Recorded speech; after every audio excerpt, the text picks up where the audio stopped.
how farmers get planning permission on their farms. Today, I've got my winner on the Farmers Planning podcast, and we are going to be talking about whether you can live on your farm or not, AI in terms of farm planning and decision notices, and whatever else we come up with. So in terms of being able to live on your farm, it's a common thing that we get asked. What are the main routes? If someone says, I've got a piece of land, got no buildings, what can I do? So it is one of the most common questions that I think I'm dealing with at the moment. And it ultimately depends what your wider farming business is like. So if you've got, a massive herd of dairy cattle or sheep that you're lambing, then there is a scope there to argue for a rural worker dwelling. So the need for you to be on site when you've got those sort of large herd sizes is imperative. What happens if I've got a grain store and it'd be quite convenient for me to be there at night to flick it on? Unfortunately, that's not so justifiable under the rural worker dwelling because there's not that need for you to be on site with that immediacy that there is with livestock. Yeah. So with your livestock, anything could happen day or night, whereas your grain store, it's pretty safe. So you're mentioning a rural workers dwelling. So if a farmer had a goat and 3 chickens, could they get a house? You're probably too short in numbers on that one. So there has to be a justifiable need. And if you've only got a very small flock or herd, there isn't the justification there to go down the rural worker dwelling route. And that, I think, is a big misconception around sort of when it becomes that justifiable, profitable business. Okay, and what do you mean by profitable? So has that got to come from that livestock herd, or can it just come from the farm business generally? So it has to come from the livestock herd.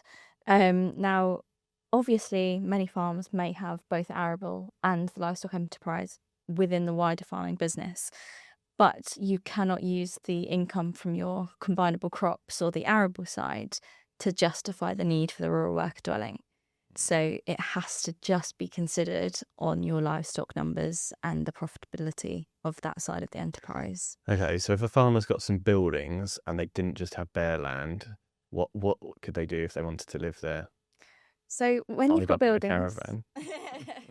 when you've got buildings, you've got more options. Yeah. And that's with anything, but especially with kind of converting it to residential. So depending on sort of the age of the barn and ensuring that it's being used for agriculture and not sort of any equestrian use or any other ancillary uses, then you have got to permit a development right, your Class Q rights. So that allows you to turn an agricultural barn. Usually it's a redundant one because it's so old and it's just not useful nowadays. And you can convert that, subject to sort of some restrictions. You can convert up to 1,000 square meters into up to 10 dwellings, but they can be up to 150 square meters. So you can get dwellings that way in sort of a lower bar route. Because I think what's fundamentally changed from Class Q back in 2024 is you used to be able to go up for the 3 dwellings. Was it 3? I think so. Can't remember now. Whereas now it's 10 smaller dwellings. So actually the larger country house is no longer, in terms of a conversion, you're limited to rural housing supply of 150 square meters. And I think that has an opposite knock-on effect, because I then think the government have kind of looked at it to think, well, we need to bring forward rural housing supply. But quite often those barns are not always located in a place that make 150 square meters suitable. It's not very big. No. So having 10 dwellings in the middle of nowhere in a barn that might just be sited somewhere is not necessarily as advantageous if that was split into 1 or 2 well-designed larger dwellings.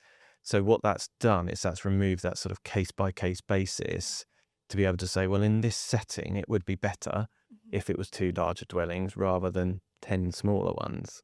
Exactly. And one thing that I found a few of our clients are doing and considering is going for the Class Q and getting some dwellings in principle and getting that approved, and then going for a full planning subsequent application, because it gives you the fallback of the dwellings that you were approved under class Q. So it's that case of let's get something in principle through your class Q and then try subsequently to go for, instead of 4 dwellings, go for 2 larger instead. So there's much more bartering that's going on with class Q. It's definitely kind of what's happening, isn't it? It's not that class Q is not necessarily getting built out because of that change in legislation. You can get more, but it's still getting that principle of residential because class Q is still being incredibly restrictive at actually delivering the supply. So we're still stuck with having to go in with a full planning application afterwards as well. Absolutely. And I think actually, some people are just jumping straight to that full planning conversion because they can have the whole barn to themselves and trying that way. But when it's in potentially an unsustainable location, or there's a few more hurdles to overcome, the class Q gives you a slightly easier route to getting that residential permission first, and then trying to do the bartering with the council. And it's not the same across the board. So in an area of outstanding natural beauty, an AONB, you cannot use the class Q, right? So you're then stuck going down the full planning route. So rather than just having a higher design threshold or something because of the AONB status, it's still the full planning route, but the playing field's not level because full planning application for residential barn conversions is incredibly complex and class Q is much more simplified. So why do you need a BAT survey on full planning, but not if it's class Q? It doesn't necessarily mean that there aren't bats in the building under class Q, but it's not included in the legislation, but it is under full planning. So I don't know, it's just slightly not a level playing field, it feels like, on that. No, definitely. And I think that's the difference between national framework and when you fall into local policy. And that's the difference, is that local policy is far more restrictive than the national planning policy framework, which is where you get your permitted development rights from. And what other routes have we got? So we've spoken about full planning of barn conversions and full planning for rural workers' dwellings. What other options? What if I just put a caravan on there and live in it? What's going to happen? So the temporary nature of caravans, I think, is a very common misconception about whether you need planning for it. It is a material change of use of the land, and therefore it does require planning, even if you are only thinking of siting it temporarily. And a lot of people are coming to us with subsequent enforcement notices as a result of putting a caravan on their land. And there may be a justification for it. If you are a harvest worker, you can get a seasonal, occupational dwelling. But there needs to be that justification. And actually, just by siting a mobile home on there does not mean that you can. A lot of the misconception is I own it so I can live there, or it's movable so I don't need planning. And it's about the material sort of degree of permanence, isn't it? So if it's permanently there and it's permanently on the land, it's going to be a dwelling. So yeah, exactly. And I think that's something that actually, whether there's some misguided advice out there, it very often feels like, I have clients on stage 1 calls that say, oh, I've heard from this person, and it becomes a bit of Chinese whispers along the line.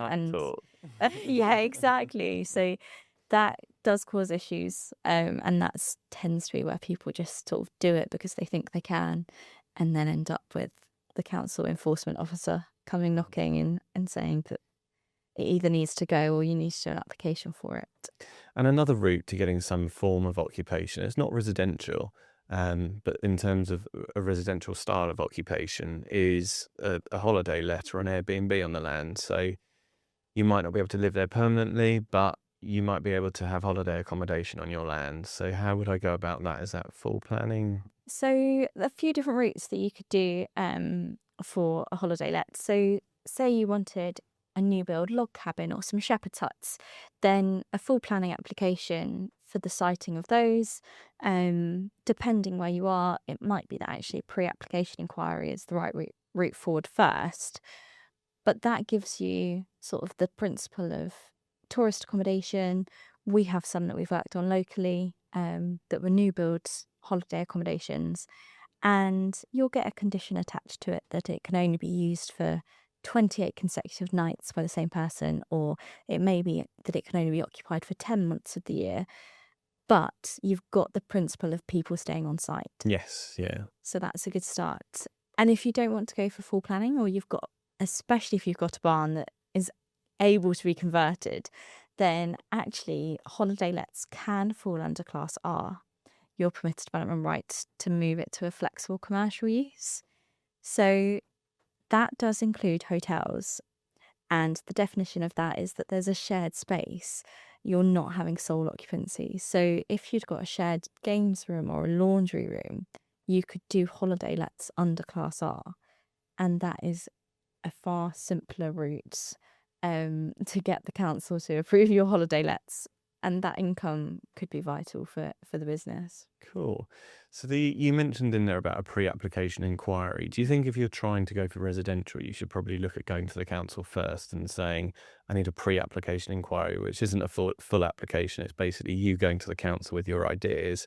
Do you think you should go there and say, I want something residential. What are your thoughts? Is that kind of the first step for a farmer or a It landowner? can be, depending on, if you've got a barn that you could do a Class Q on, then that's potentially more the appropriate route. But if you're looking for a new build or something that would require a full planning application, the pre-application inquiry with the council will enable a conversation. And I think that's the big difference, is you're posing them questions about whether they would deem it suitable without launching headfirst into all the surveys and architect's drawings and everything else that comes with a full planning application. You can gauge their feeling on whether they'd support it before, going for that application. And if there are any concerns, you can deal with those rather than finding out on the decision notice when it's a refusal. And spending a lot of money. Absolutely. No, cool. Okay. Yeah. I think that gives farmers and landowners quite a really useful insight into it. So Hopefully. as a starting point, as a parting comment, like what would you say to a farmer would be the best way?